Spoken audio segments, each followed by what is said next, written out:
नमस्कार. Travel vibes with Gauri आणि उत्तर वाहिनी नर्मदा परिक्रमा भाग 2मध्ये तुमच्या सगळ्यांचं पुन्हा एकदा स्वागत. भाग 1मध्ये आपण बघितलं की डे 1चा जो जर्नी होता त्याच्यामध्ये आपण गरुडेश्वरचं मंदिर, पोईच्या येथील भव्य दिव्य मंदिरं, त्यासोबतच इतर माहिती, परिक्रमा म्हणजे नक्की काय असते, ह्या सगळ्याची माहिती आपण भाग 1मध्ये घेतली होती. आता आपण भाग 2ला सुरुवात करूया, ज्यामध्ये आपण प्रत्यक्ष परिक्रमेचा जो अनुभव होता, परिक्रमेच्या दिवशी आम्ही उठल्यानंतर किती वाजता उठलो, काय काय झालं आणि परिक्रमेचा अनुभव कसा होता, त्याचे काही खास व्हिज्युअल्स, ज्या काही समस्यांना आम्ही थोडे सामोरे गेलो त्या समस्या कुठल्या होत्या आणि ज्या तुम्ही फेस करू नयेत यासाठी काय काय काळजी घ्यायची, त्या सगळ्याची माहिती आपण ह्या व्लॉगमध्ये घेणार आहोत. चला तर मग सुरुवात करूया उत्तर वाहिनी नर्मदा परिक्रमा भाग 2. ऑलमोस्ट सगळी तयारी झालेली आहे आणि परिक्रमेसाठी निघतो आहे. साधारण सकाळचे 6 वाजलेले. थोडासा काल याला उशीर झाला होता, सो त्याच्यामुळे ऑब्वियसली पुढे उशीर होत गेला, बट ठीक आहे. सकाळी सगळं आटपून आम्हाला लवकर निघायचे होते. आमची गाडी सकाळी 5 वाजता येणार होती, जी आम्हाला होमस्टेपासून वासुदेव कुटीरला सोडणार होती आणि तिथून परिक्रमेला सुरुवात होणार होती. ती आली मुळात 6:30 वाजता आणि म्हणतात ना, प्लॅनिंग हे प्लॅनिंगच असतं, पण कधीकधी सिच्युएशन तुमच्या हातात नसते. शेवटी वासुदेव कुटीर येथे मंदिरात जाऊन दर्शन घेतले, नर्मदा मातेचे दर्शन घेतले आणि सूर्यदेवाच्या साक्षीने परिक्रमेला सुरुवात केली. अंदाजे अर्धा तास चालल्यावरती श्री मणिनागेश्वर महादेव मंदिर लागते. तिथे एक मोठा भंडारा होता. सकाळचा नाश्ता आणि चहा पिऊन आम्ही पुढील प्रवासाला सुरुवात केली. पुढे चालायला सुरुवात केली आणि गर्द हिरव्या केळीच्या बागा लागल्या. ह्या बागा एवढ्या घनदाट होत्या की काही ठिकाणी सूर्यप्रकाश देखील जमिनीपर्यंत पोहोचत नव्हता. अशा या वातावरणात चालायची मजा आपल्याला शहरात थोडीच घेता येते.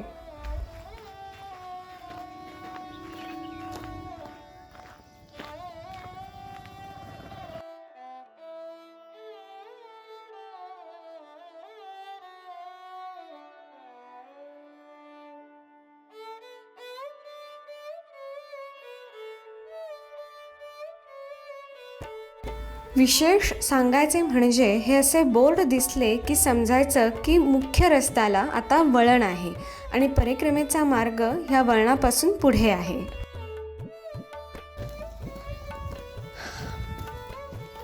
मेन रोडहून आतमध्ये शिरल्यानंतर जसं तुम्ही बघू शकता की हा थोडासा असा शेतातला रस्ता आहे आणि मी पहिल्याही दाखवल्याप्रमाणे जागोजागी बोर्ड्स लावलेले आहेत जिथे तिथे वळणं आहेत तिथे, जेणेकरून तुम्ही रस्ता चुकू नये आणि तुमची परिक्रमा जी आहे ती सुकर व्हावी. त्याच्यामुळे बोर्ड्स फॉलो करायला विसरू नका. आणि सगळ्यात महत्त्वाचं म्हणजे की जागोजागी इथे भंडारे आहेत जिथे तुम्हाला अगदी काहीही म्हणजे भजीवड्यांपासून चहा, कॉफी, गाठिया, फळं काही ठिकाणी, सो असा जो नाश्ता आहे तो अन्नदानाच्या रूपाने ते लोक परिक्रमावासियांसाठी देत असतात. त्याच्यामुळे जरी तुम्ही काही घ्यायचं विसरलात किंवा काही घेतलं नसेल तरीसुद्धा काळजी करण्याची गरज नाही. चालत चालत आम्ही कपिलेश्वर महादेव मंदिरात आलो आणि तिथे परिक्रमावासी भजनात दंग होते. त्यांना बघून मी देखील 2 मिनिटं तिथे थांबले. मंदिराच्या मागील बाजूस 20 ते 25 पायऱ्या उतरल्या की आपल्याला नर्मदा मैयाचे दर्शन होते आणि जणू काही ती आपल्याला सोबत घेऊन चालायला आली आहे असेच वाटते.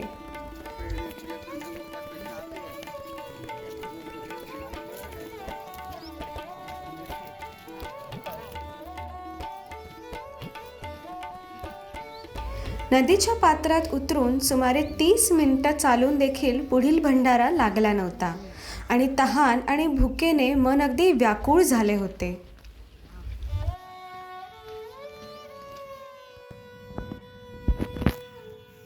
कधी कधी कसं असतं की भले तुम्ही कोण आहात काय आहात, बट करेक्ट वेळेला तुम्हाला जर करेक्ट गोष्ट मिळाली नाही तर प्रॉब्लेम येऊ शकतो. तर आधीचा स्पॉट सोडल्यानंतर भरपूर वेळमध्ये काहीच नव्हतं आणि कंटिन्यू अर्धा पाऊण तास उन्हात चालल्यानंतर थोडंसं आहे ना एनर्जी डाऊन होत होती. पण तेवढ्यात इकडे एक भंडारा होता जिथे मोहनथाळ, चिवडा आणि लिंबू पाणी मिळालं. इट्स लाईक करेक्ट टायमिंगला करेक्ट गोष्ट मिळाली. थँक्यू. या तीरावर जी मैया आपल्यासोबत असते ती थेट रामपुराला पलीकडच्या तीरावर जाईपर्यंत.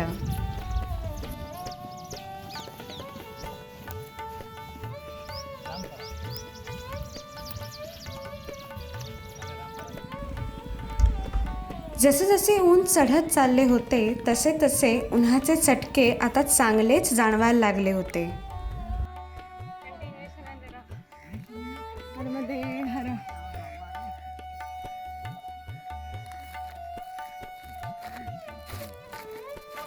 तर हा जो आहे हा पलीकडचा तीर आहे आणि मध्ये ज्या आहेत ह्या पट्ट्यामध्ये बोटी आहेत ज्या तुम्हाला ह्या तीरावरनं त्या तीरावरती नेतात.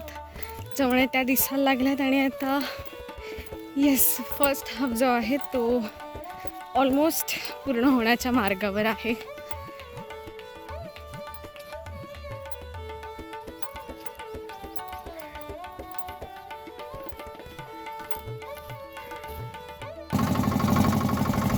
माणशी 20 रुपये तिकिटात हे बोटवाले तुम्हाला पल्ल्याड पोहोचवतात.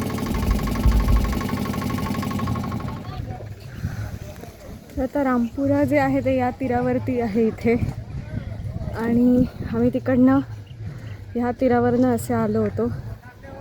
इकडे विश्राम करण्यासाठी थोडी जागा आहे आणि इथे ज्या आहेत त्या बोटी लागलेल्या आहेत. इकडनंच बोट घेऊन ह्या तीरावरती तुम्हाला इथे खाली बोट सोडते आणि इथे शॉवरची सुविधा आहे की जिथे पुरुष आणि महिलांसाठी वेगवेगळे शॉवर आहेत की नर्मदेचंच पाणी जिथे येतं आणि इथे परत विश्रांतीगृह थोडं बांधलेलं आहे आणि इकडे म्हणणं पायऱ्या अशा केल्या की शंकराचं मंदिर आहे.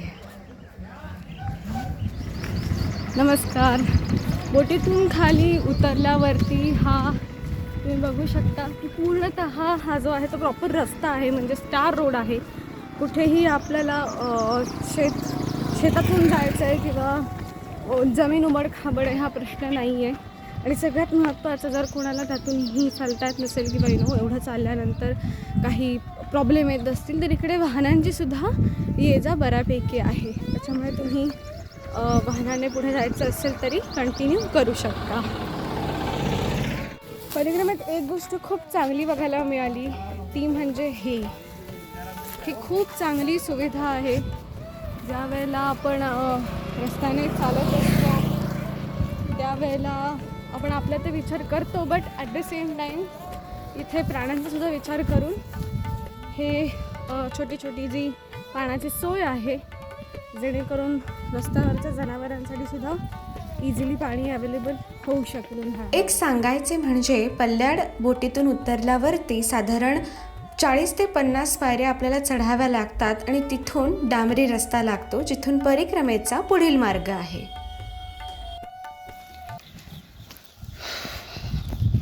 प्रचंड ऊन आहे.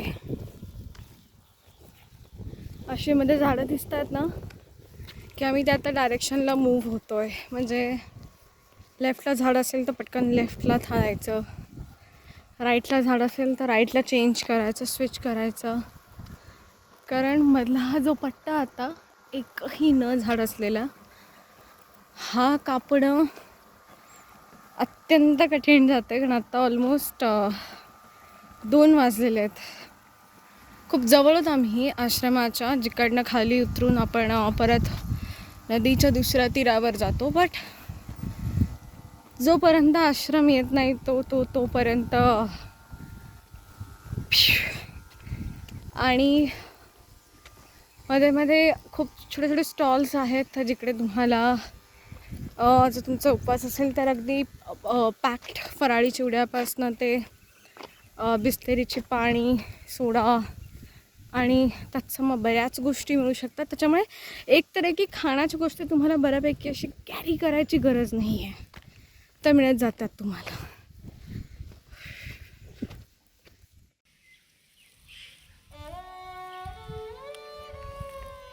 अखेर सीताराम बापूंच्या आश्रमाचा बोर्ड बघितला आणि हुश झाले.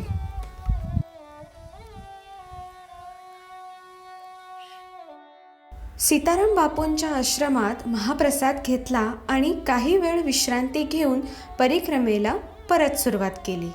स्क्रीनवरती तुम्ही बघू शकता त्याप्रमाणे डाव्या बाजूला पलीकडील तीरावरती जाण्यासाठी एक छोटा टेम्पररी पूल हा गव्हर्नमेंटने बांधलेला आहे. परिक्रमा सुरू केल्यापासूनच एक इच्छा होती की नर्मदा मैयेच्या नदीच्या पाण्याला एकदा तरी स्पर्श करायचा आहे. तीच संधी मिळाली आणि पाण्यामध्ये स्वच्छ चेहरा धुतला आणि सगळा थकवा अगदी चुटकीसरशी गायब झाला. नर्मदे हर म्हटलं आणि पुढील प्रवासाला सुरुवात केली. इथे पलीकडचा जो तीर आहे त्याच्या इथे विश्रामगृह बांधलेलं आहे आणि आता व्हेरी सून आम्ही नदी क्रॉस करणार आहोत. हा जो टेम्पररी ब्रिज हा लोकांनी बांधला आहे त्याचा उपयोग करून. सो नर्मदे हर फायनली आता ह्या तीरावरून त्या तीरावरती गेल्यानंतर वासुदेव कुटीरला गेल्यानंतर आमची जी परिक्रमा आहे, उत्तर वाहिनी परिक्रमा, ती पूर्ण होईल.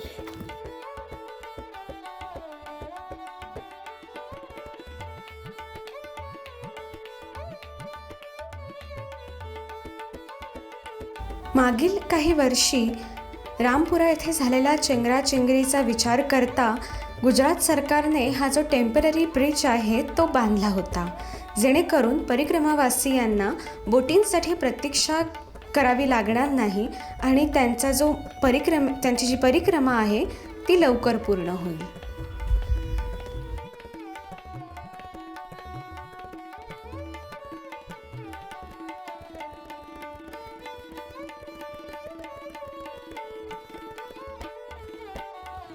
आणि आता त्या पलीकडच्या तीरावरनं आम्ही इथे आलो होतो, तिकडनं ते इथे आलो आणि आता इकडच्या जे लेफ्ट साईडच्या ज्या पायऱ्या आहेत त्या फायनली वासुदेव कुटीरला जातात. फायनली परिक्रमा जी आहे ती संपलेली आहे आणि नर्मदा मातेचं मंदिर ते नर्मदा मातेचे मंदिर असं करून फायनली आत्ता आम्ही आमच्या ज्या रूम्स आहेत तिथे आलेलो आहोत. तर अशा पद्धतीने आमची जी उत्तर वाहिनी नर्मदा परिक्रमा होती ती पूर्ण झाली. आणि मी एवढंच सांगेन की ज्या वेळेला तुम्ही परिक्रमा पूर्ण करता त्यावेळेला खूप मिक्स्ड इमोशन्स तुमच्या मनामध्ये असतात. एकतर तुम्हाला आनंद होत असतो की येस फायनली नर्मदा परिक्रमा, उत्तर वाहिनी नर्मदा परिक्रमा पूर्ण झाली.